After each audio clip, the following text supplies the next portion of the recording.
سورۃ المؤمنون کی آخری آیات مریضوں کے لیے مشکل کشا۔ 4 آیات اور اس پر ایک واقعہ۔ تفسیر قرطبی کے اندر اور تفسیر ابن ابی حاتم میں یہ بات موجود ہے۔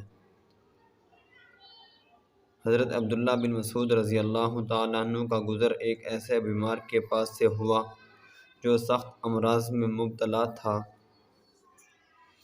حضرت عبداللہ بن مسعود رضی اللہ تعالیٰ عنہ نے اس کے کان میں سورۃ المؤمنون کی مندرجہ ذیل آیتیں پڑھیں، وہ اسی وقت اچھا ہو گیا۔ آیت نمبر 15 سے 18 تک سماعت فرمائیں۔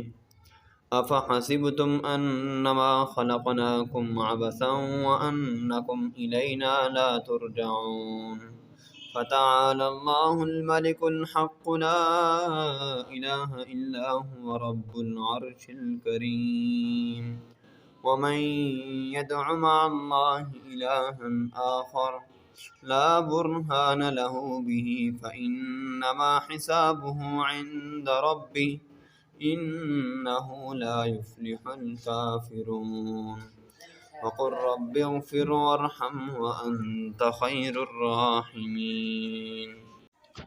رسول صلی اللہ علیہ وسلم نے حضرت عبداللہ بن مسعود سے پوچھا، تو نے اس کے کان میں کیا پڑھا تھا؟ سیدنا عبداللہ بن مسعود نے عرض کیا کہ میں نے یہ آیتیں پڑھی تھیں۔